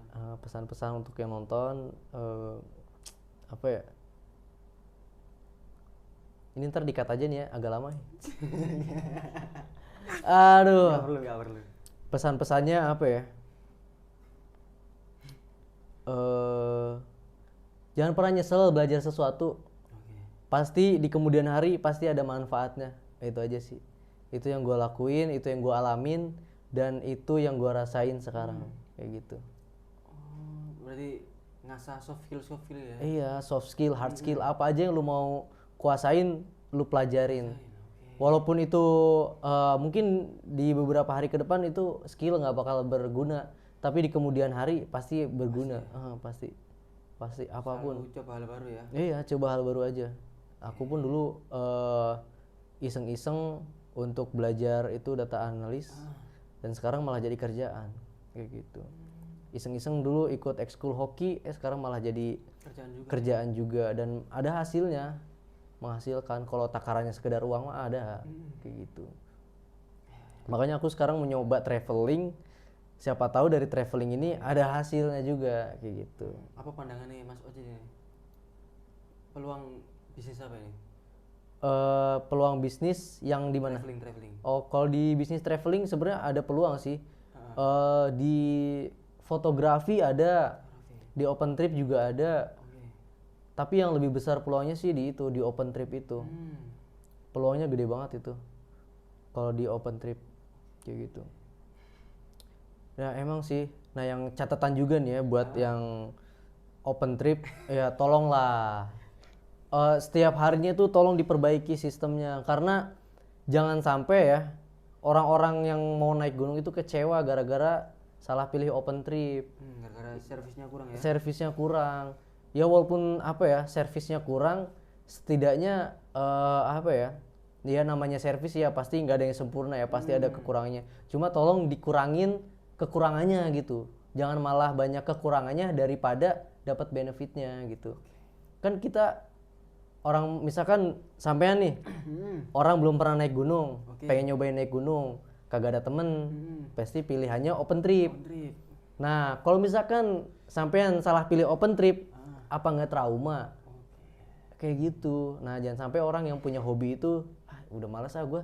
Ternyata orang-orang kayak gunung, orang-orang yang suka naik gunung ternyata kelakuannya kayak gini. Nah jangan sampai keluar kata-kata kayak gitu. Itu PR banget sih open trip tuh. Soalnya kejadiannya nggak sekali 2 kali, banyak itu, banyak yang viral juga kan. Nah kayaknya masukan juga nih buat Menteri Pariwisata kedepannya untuk apa ya, yang open trip tuh harus ada apa ya, legalisasinya itu harus. Soalnya apa ya, itu dampaknya langsung ke nyawa gitu, taruhnya langsung ke nyawa. Dan sekarang naik Rinjani kagak dikasih makan, apa nggak tega? Coba kayak gitu kan. Nah itu pokoknya kedepannya itu sih masukannya, pesannya itu buat seluruh orang yang punya open trip. Harus diawasin sama Menteri Pariwisata. Oke, berarti harus daftarin dulu ya. Iya harus daftar. Terus guide-nya siapa yang punya open trip-nya itu harus punya legalitas yang bagus. Jadi orang-orang yang kan sekarang pariwisata Indonesia kan lagi berkembang lagi kan, lagi mulai berkembang lagi setelah kemarin Covid 2 tahun. Nah, coba itu lebih dikembangin lagi. Sebenarnya bisa potensi Indonesia untuk di pariwisata itu besar banget. Sangat. Nah, jangan sampai open trip yang cuma ngincer duitnya ini yang bikin jelek pariwisatanya juga gitu. Soalnya apa ya?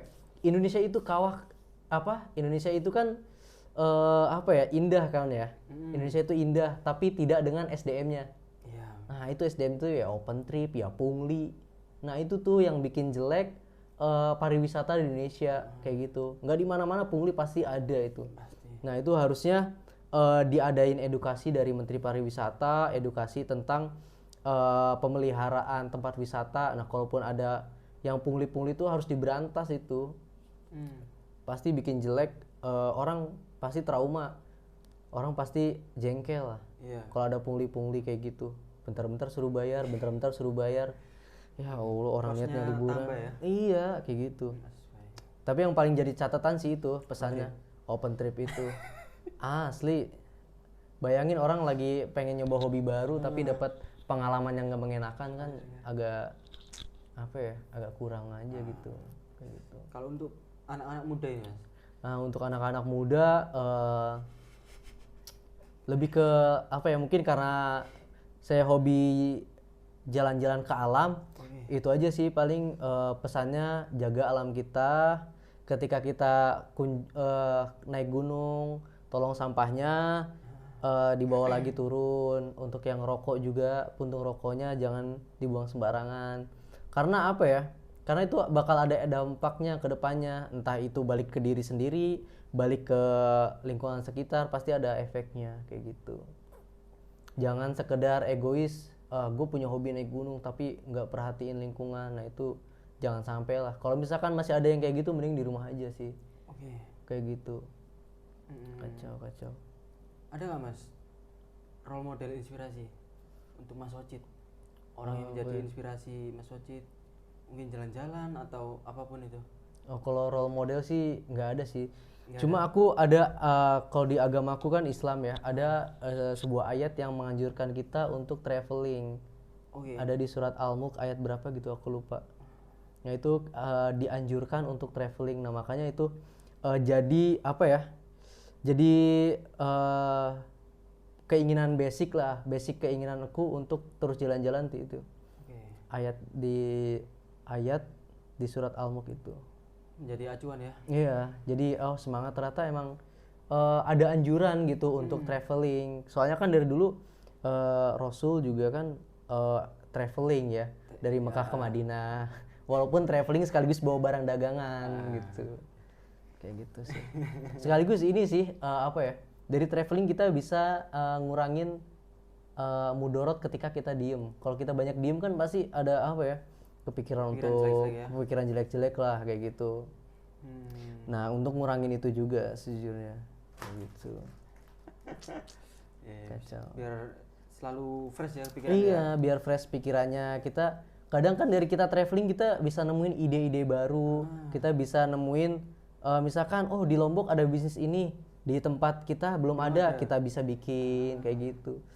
Ya sebenarnya biar banyak inspirasi aja gitu, banyak inspirasi, banyak literasi, jadi open minded, jadi kita nggak gampang terprovokasi kayak gitu. Ini ngomongnya kemana-mana jadi. Aduh kacau. Tempat yang paling mau dikunjungi? Paling mau dikunjungi itu Raja Ampat sih sejauh ini. Raja Ampat itu yang pertama, yang kedua tuh ini Banda Neira. Iya, Banda Neira. Itu tahun sih. Depan. Ya, bismillah tahun depan. Semoga aja cuaca mendukung, keuangan mendukung, waktu mendukung, kesehatan mendukung. Amin. Ya, Malang Skip ya. opsi kelima lah itu. Opsi kelima kalau Malang. Ya walaupun ada keinginan juga sih untuk ke Malang. Belum kesampaian tapi ya nggak apa-apa lah. Nanti ke Bromo Semeru. Ke Banda Neira sendiri Mas? Ke Banda Neira lihat nanti aja deh. Kalau misalkan ada temennya ya cari barengan. Kalau misalkan emang nggak ada barengannya ya udah berangkat sendiri. Mungkin butuh partner cewek ya? Partner mah nggak masalah, cowok cewek. Soalnya kalau misalkan nggak ada temennya itu jadi hambatan, ya mendingan berangkat sendiri aja gitu. Masalah partner mah bisa nyari di jalan gitu. Kadang kan ada yang suka backpacker juga, ketemu bang mau kemana bang? Mau ke Banda, gue juga mau ke Banda, bisa bareng kayak gitu. Oke. Asal jangan salah pilih partner aja sih. Selain jangan salah pilih partner, jangan salah pilih partai. Wah, kalau itu aku nggak ikut-ikutan deh. Itu balik lagi ke prinsip masing-masing dan hati nurani sih itu mah. Kelihatan nggak Mas? Apa tahun depan ini bakal pilih siapa? Kalau udah ada pilihan belum? Oh udah pilihan sih udah ada, cuma nggak mau dipublish lah. Iya. Pemimpin seperti apa yang dibutuhkan Indonesia? Yang kreatif sih yang penting. Sama satu lagi yang tegas itu. Oke, ciri-cirinya kelihatan ya. Nah, gitulah. Aduh, tapi ya dari pasangan calon semuanya tuh kreatif juga, tegas juga. Cuma mungkin ada beberapa kepentingan di belakangnya yang ngeganggu. Oh, kepentingan di belakang ya? Aduh, saya yakin lah semua presiden tujuannya pasti untuk perbaikan negara, untuk kemajuan negara gitu kan. Pasti semuanya punya tujuan ke sana. Cuma kan disesuaikan dengan kebutuhan Indonesia saat ini kayak gitu. Makanya Indonesia sampai hari ini kan terus berkembang. Butuhnya apa Indonesia? Ya tadi ya harus kreatif tadi. Iya, harus kreatif, cari peluang-peluang baru untuk ningkatin SDM, terus ningkatin teknologi juga, ningkatin pokoknya banyak deh PR-nya. Kalaupun nanti saya jadi presiden, mungkin juga bakal banyak juga PR-nya gitu. Pasti presiden banyak sih PR-nya, karena kan Indonesia ini kan beragam ya orang-orangnya ya. Jadi perlu banyak yang harus dimengerti gitu. Ntar sebelah sini punya keinginan, ntar sebelah sini punya keinginan, sebelah sini punya keinginan, semuanya punya keinginan, baru ditampung dulu biar nggak bentrok, ini gimana solusinya kayak gitu. Wah, susah juga sih kalau ngomongin jadi presiden. Belum ngalamin jadi presiden soalnya. Mungkin 2029? Belum ada niatan lah. Belum ada duitnya juga. Saya dukung paling depan nanti. Jangan Mas. Ntar diketawain sampean. Duh. orang hari-hari jalan-jalan. Tapi kalau aku sih cita-cita nggak ke presiden sih, cita-cita jadi menteri pariwisata sih. Amin. Ya. Jadi bisa mengeksplor Indonesia dengan cara dengan bebas gitu. Oh, berarti kepentingan pribadi. Iyalah kepentingan. Enggak kan, tapi kan dengan adanya apa ya, kita kunjungan itu kita berusaha, kan kita datang, kita ketemu apa namanya petinggi-petinggi di daerah tersebut, kita diskusi, inovasi ya. kita bikin inovasi. Ini apa namanya yang ditonjolin daerah ini apa, misalkan seperti Madura misalkan ahli-ahli besi. Ahli-ahli besi di sana banyak kan. Itu bisa kita berdayakan, itu bisa kita pekerjakan, itu bisa kita kasih lahan untuk mereka berkarya seperti itu. Boleh, Mas Iti mau bertanya? Nah, Lu ada sesi tanya lu. Ya Allah, ya udah tadi ngomong deh. kan udah dijelasin tuh sama Mas Ocit yang mendaki Gunung Rinjani bersamaku, Siap. memiliki ketertarikan di dunia pariwisata dan ekonomi kreatif di Indonesia. Iya. Nah, melihat hal tersebut berarti kan Indonesia itu tadi dikatakan sebuah tempat yang cantik yang sedang terluka gitu. Kira-kira pembangunan secara komprehensif apa yang harus dilakukan dari sudut pandang anak muda dan penikmat untuk saat ini? Untuk saat ini ya, pembangunannya harus merata dulu sih. Pembangunan dari segi pariwisata itu, kayak misalkan kan dari satu daerah kan banyak tempat wisata ya. Nah itu harus ada sering-sering pembinaan dari Menteri Pariwisata supaya ningkatin kesadaran bahwasanya pariwisata itu penting. Kita juga harus menjaga nama baik daerah tersebut, kemudian tetap jaga kelestariannya gitu. Ya gitu aja sih. Nggak tahu itu benar atau salah, cuma ya yang sejauh ini yang saya lihat Sudut pandang Mas Iti ya. itu sih perbaikan terus. Soalnya apa ya? Ya namanya kita ketemu banyak model SDM gitu ya. Jadi harus kita bina. Mungkin mereka sebenarnya pengen loh belajar tentang pariwisata, tapi karena keterbatasan akses, jadi mereka memilih ya udahlah jalan aja dulu yang penting. Tapi tidak dibarengi dengan keilmuan, ya akhirnya salah kaprah kadang kayak gitu. Dari Mas Ocit sendiri gimana naikin SDM di Indonesia ini? Ya tetap pendidikan, edukasi. Pendidikan nggak mesti sekolah formal. Ya. Selain itu gimana itu? Selain edukasi, pendidikan formal. Selain pendidikan formal? Selain pendidikan formal ya kita kasih pembinaan terus. Kita kasih pembinaan, kita ingetin, supaya orang-orang tuh sadar betapa pentingnya ngelola ekosistem, ngelola tempat wisata kayak gitu. Soalnya apa ya? Ini mah berdasarkan keresahan sendiri ya. Banyak tempat wisata yang apa ya? Yang manfaatin wisatawan gitu. Pungli tadi. Nah, itu efeknya parah banget untuk pariwisata dan potensi untuk mematikan tempat wisata kayak gitu. Dan ini banyak terjadi di Jawa Barat. Jawa Barat banyak banget. Makanya aku kalau misalkan explore Jawa Barat nanti dulu deh kayak gitu. Karena itu tadi pungli tadi kayak gitu. Belum dirapiin ya pungli-pungli. Iya, belum dirapiin kayak gitu. Makanya aduh kacau. Itu PR banget sih. Banyak sih tempat di Jawa Barat juga yang emang udah tertib gitu ya, tapi ya masih banyak juga yang kayak gitu, yang pungli-pungli kayak gitu. Kalau main ke Jawa Barat ini, apa yang tempat wisata yang harus dikunjungi? Yang harus dikunjungin tuh pertama kalau Gunung Ciremai. Oke. Terus kalau misalkan laut ada Ujung Kulon. Terus kalau misalkan danau, bukan danau sih apa ya? Green Canyon. Nah itu harus banget Green Canyon. Sama apa lagi ya? Udah sih itu aja tuh. Oh sama ini Taman Nasional yang ada badaknya. Nah itu bagus itu. Ujung Kulon. Apa lagi tuh? Nah tadi menanggapi yang tadi berarti kan salah satu kekurangan yang dimiliki pariwisata dan ekonomi kreatif di Indonesia adalah SDM-nya. Iya. Nah SDM tadi yang disebutkan Mas Ocit kan berarti adanya pungli mungkin bikin wisatawan nggak nyaman kan. Betul. Nah kalau misalnya tanggapan tentang Mas Ocit nih, apalagi sebentar lagi 2024 era dimana mungkin digital dan industri kreatif ini semakin berkembang, media sosial dan lainnya semakin naik juga. Nah ketika ada nih salah satu konten kreator datang ke sebuah tempat, terus tempat itu jadi viral, tanggapannya dari Mas Ocit gimana? Dari sudut pandangnya kreator mungkin dia bakal menimbulkan pendapatan masyarakat tuh di tempat, pendapatan asli masyarakat daerah.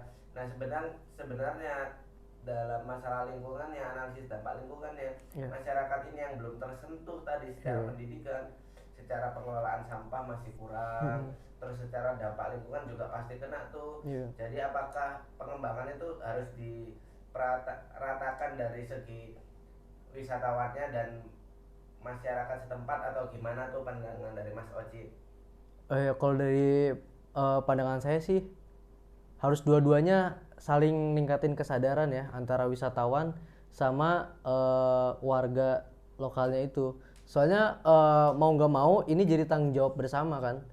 Pertama orang yang hidup di situ pasti kegiatannya hari-hari di situ dan tempatnya itu bakal ngaruh langsung ke orang yang tinggal di situ. Dan untuk wisatawan juga harus ditingkatin kesadarannya untuk sampah, terus-terusan diingetin karena mau nggak mau itu bakal berdampak juga kan. Jadi nggak bisa kita ngedukasi cuma pengelola tempat wisatanya aja, tapi kita juga harus edukasi si wisatawannya itu. Entah itu dari open trip juga. Nah open trip kan suka ngadain ya untuk wisata-wisata ke Curug, ke apa. Nah itu harus diedukasi tentang hal-hal yang bakal ngeganggu gitu. Kayak misalkan contoh sampah ya. Nah sampah kan kalau dilihat sepele ya, tapi itu dampaknya kan besar banget kayak gitu. Edukasi terus sih. Gimana? Nggak puas ya? Cukup. Gue takutnya nggak puas ntar lu ini lagi ngasih head comment di YouTube lagi. Nggak usah aja lu, gue tandain lu. Lu punya buzzer kan? Aduh, kacau. Ya mungkin kalau gue nambahin dari wisatawannya sih ya. Iya. Soalnya mungkin apa ya, wisata kan konten creator ya kan, itu ngonten terus tiba-tiba viral gitu maksudnya. Viral. Nah Pasti kan ada dampak di dampak tersebut. kan ini Yang SDM di mana, SDM di sini tuh belum siap kan? Siap. Nah ini kan berarti kan belum menjadi tempat wisata kan sebenarnya, masih apa istilahnya, hidden gem. Nah, ya berarti yang harus diedukasi pertama kan wisatawan nih kan. Iya. Soalnya ini kan belum resmi tempat wisata, jadi kan belum ada pengelola. Kan tiba-tiba viral kan belum sempat kan mengelola itu. Nah kayak yang kejadian waktu di Cianjur tuh, rumahnya Abah yang view-nya langsung Curug. Nah itu harusnya konten kreator harusnya tanggung jawab untuk edukasi apa namanya viralnya itu tadi. Oh iya, untuk edukasi orang-orang yang nonton video itu. Kayak gitu. Harusnya itu sih. Nggak cuma ngeviralin, tapi dia juga harus ada tanggung jawab moral untuk ngeedukasi viewersnya itu. Karena kan sampai hari ini mungkin ada beberapa kreator yang ngedukasi supaya untuk tidak membuang sampah sembarangan, untuk menjaga ketertiban di tempat wisata. Mungkin ada beberapa kreator, cuma kebanyakan mereka cuma ngeviralin, udah habis itu cuma review tempat, habis itu udah tinggalin. Cuma ngambil exposure aja. Iya gitu, cuma ngambil keuntungan buat pribadinya aja. Dapat endorse enak lah tempat wisatanya. Berantakan ya. Iya, makanya itu harus banget sih, makanya kedepannya. Semoga. Lanjut Mas. Iya, makanya kedepannya para konten kreator ini kedepannya nggak cuma nge-review tempat, tapi juga ditambahin nilai-nilai edukasi. Kayak gitu. Nah itu penting banget sih, karena apa ya? Menteri Pariwisata kan sedikit ya. Nah sebagai kepanjangan tangan dari menteri, ya itu para konten kreator, nah influencer gitu. Jangan sampai mereka nikmatin apa namanya dampak, nikmatin hasilnya, tapi nggak memikirkan dampak panjangnya kayak gitu. Nah sekarang saya tanya nih, enggak lah, kayak dosen gua kayak gitu ya, ngingetin aja sih, ngingetin bukan hanya sih ngingetin. hari ini konten-konten yang kita bikin sudahkah mengingatkan, sudahkah mengajak orang-orang untuk melakukan kegiatan yang positif kayak gitu. Kalau sekedar review-review tempat mah banyak konten yang kayak gitu. Tapi yang jadi nilai plusnya itu yaitu ada nilai edukasinya enggak di situ kayak gitu. Mungkin menurutku mungkin Mas Ocit harus jadi menteri sih. Ya mohon doanya ya. Ya semoga aja. Amin. Bismillah. Amin. Ya. Nah, kebayang nanti kalau jadi menteri gimana ya? Iya. Nggak inget Mas Idki nanti ya. Paling kalau ke Surabaya aja, oh iya gue punya temen siapa namanya? Saya paling gitu ya. Parah banget ya Allah. Enggak, astagfirullah.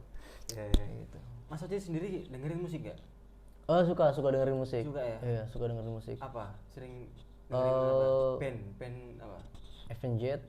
Iya, Avenged Sevenfold. Tahu kan ya? Tahu itu sama lagu-lagu Dewa 19. Oke.